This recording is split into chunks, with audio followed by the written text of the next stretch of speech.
ప్రతిసారి ఢిల్లీకి ముఖ్యమంత్రి కానీ మంత్రులు కానీ పర్యటనకి వెళ్ళాలనుకున్నప్పుడల్లా మీడియా మిత్రులు మంత్రివర్గ సమావేశం, అధిష్టానంతో చర్చలు, అయిపోయింది మంత్రివర్గం, శాఖలు బంద్ చేయడం, శాఖలలో కూడా మళ్ళా ఎవరికి ఏది ఇవ్వాలనో అన్నిటినీ మీరే నిర్ణయిస్తున్నారు.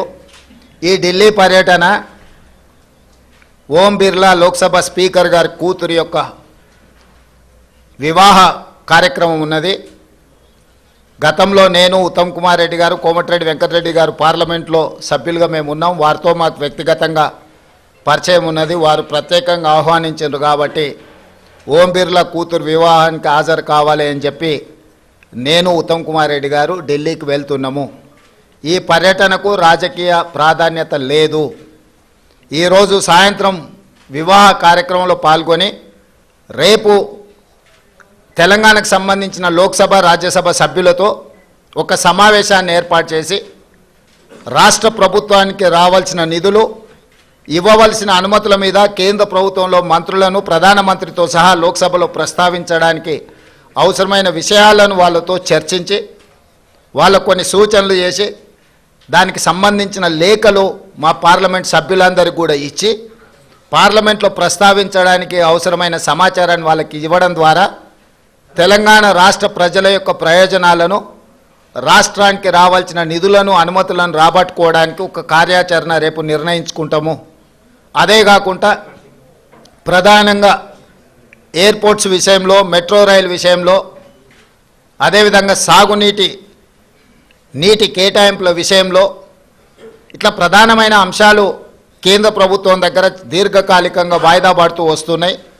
రేపు ఎవరైనా మంత్రులు అందుబాటులో ఉంటే అది డిఫెన్స్ కావచ్చు, అర్బన్ డెవలప్మెంట్ కావచ్చు, జలశక్తి కావచ్చు, ఎయిర్పోర్ట్ అథారిటీ రిలేటెడ్ ఇష్యూస్ కావచ్చు, మంత్రులు ఎవరైనా ఉంటే రేపు అపాయింట్మెంట్స్ ఒకవేళ దొరికితే అందుబాటులో ఉన్న ఎంపీలు, అందుబాటులో ఉన్న మంత్రులము ఆయా కేంద్ర మంత్రులను కలిసి రాష్ట్రానికి రావాల్సిన నిధులను, అనుమతులను రాబట్టుకోవడానికి ప్రయత్నం చేస్తాము. ఈ ఢిల్లీ పర్యటన ఇంతే.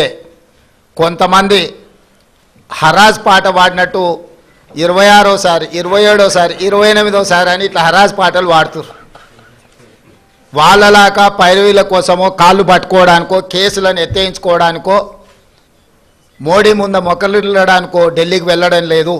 కేంద్ర ప్రభుత్వాన్ని అవసరమైతే నిలదీసైనా రాష్ట్ర ప్రభుత్వానికి రావలసిన నిధులు, అనుమతులను తెచ్చుకోవడానికే మేము ఢిల్లీ పర్యటన చేస్తున్నాము. ఎవరి కాల్లో పట్టుకోవడానికో, కేసుల నుంచి తప్పించుకోవడానికో, గవర్నర్ నుంచి అనుమతి ఇవ్వకుండా ఆపుకోవడానికో మా ప్రయత్నం కాదు. వాళ్ళకి నేను సూచన చేస్తున్నా, మీరు 10 సంవత్సరాలు నిర్లక్ష్యం చేయడం వల్ల రాష్ట్రానికి తీరని అన్యాయం జరిగింది. కేంద్ర ప్రభుత్వాన్ని ప్రశ్నించాల్సిన మీరు కేంద్ర ప్రభుత్వంతో అంటగాగి మనకు బయ్యారం ఉక్కు కర్మాగారం కావచ్చు, కాజీపేట రైల్వే కోచ్ ఫ్యాక్టరీ కావచ్చు, IIITలు కావచ్చు, లేకపోతే గిరిజన యూనివర్సిటీ కూడా 10 సంవత్సరాలు ఆలస్యం కావచ్చు, NTPC ద్వారా ప్రారంభించాల్సిన 4000 మెగావాట్ల విద్యుత్ అంశం కావచ్చు, బ్యాక్వర్డ్ డిస్ట్రిక్ట్స్ డెవలప్మెంట్ ఫండ్స్ కావచ్చు, BRGF, ఇట్లాంటివి కూడా చాలా విషయాలలో తెలంగాణ రాష్ట్రానికి 10 సంవత్సరాలలో వేల కోట్ల నష్టం జరిగింది. అది మన హక్కు, ఎవరి దయనో కాదు. మన హక్కుల కోసం మనం ఢిల్లీలో పర్యటించాలి, కేంద్ర ప్రభుత్వాన్ని కలవాలి, కేంద్ర ప్రభుత్వం నుంచి నిధులు తెచ్చుకోవాలి. ఇది భారతీయ జనతా పార్టీ ట్రెజరీ నుంచి ఇవ్వడం లేదు, కేంద్ర ప్రభుత్వ ట్రెజరీ నుంచి ఇవ్వాల్సి ఉంది. ఇది ఫెడరల్ స్ట్రక్చర్ ఉన్న ప్రభుత్వము, యూనియన్ ఆఫ్ స్టేట్స్. వివిధ రాష్ట్రాలతో కూడుకున్న కేంద్ర ప్రభుత్వం వివిధ రాష్ట్రాలకు ఇవ్వాల్సిన నిధులను ఖచ్చితంగా ఇవ్వాల్సిందే. రాజకీయ పక్షపాత వైఖరితోనే నిర్లక్ష్యం వహించినా, లేకపోతే అన్యాయం చేసినా ప్రస్తావించడానికి పర్యటన చేయాలి. మన అంశాలను వాళ్ళ దృష్టికి తీసుకెళ్లకుండా రాష్ట్రానికి నిధులు వస్తాయనో, అనుమతులు వస్తాయనో ఫామ్ హౌస్లో పండుకుంటే రాష్ట్ర ప్రజలకు ప్రయోజనం ఉండదు. అందుకే ఎన్నిసార్లైనా వెళ్తాము ఢిల్లీకి. తప్పకుండా ఢిల్లీ నుంచి రాబట్టుకోవాల్సిన నిధులను అన్నిటినీ రాబట్టుకుంటాము. అప్పుడే తెలంగాణ రాష్ట్రం అభివృద్ధి జరుగుతుంది. తెలంగాణ రాష్ట్ర హక్కులను మనం కాపాడిన వాళ్ళం అవుతాము. మీ కడుపు మంట మాకు తెలుసు, మీ దుఃఖము మాకు తెలుసు.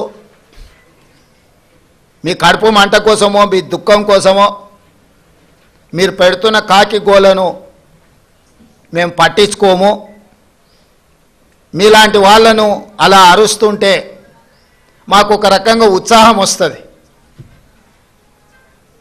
ఎందుకు అని అంటే మీ బాధ మీ దుఃఖం చూస్తుంటే మా కార్యకర్తలు సంతోషపడతారు. 10 సంవత్సరాలు మా కార్యకర్తల్ని వేధించుక తిని అక్రమ కేసులు పెట్టి ఈరోజు మీరు పడుతున్న క్షోభను చూస్తే తెలంగాణ రాష్ట్రం అభివృద్ధి ఎక్కడ జరుగుతుందో అని అడ్డం పడేదాన్ని చూస్తే అప్పుడప్పుడు కోపం కూడా వస్తుంది. కానీ ఇవన్నిటిని ప్రదర్శించాల్సిన సమయం కాదు. ఏకాగ్రతతో కార్యదీక్షతతో తెలంగాణ రాష్ట్రాన్ని అభివృద్ధి పదం వైపు నడిపించే బాధ్యత తెలంగాణ ప్రజలు మాకు ఇచ్చిండ్రు. ఆ దిశగా మేము ముందుకు వెళ్తామని చెప్పి తెలియజేస్తాం.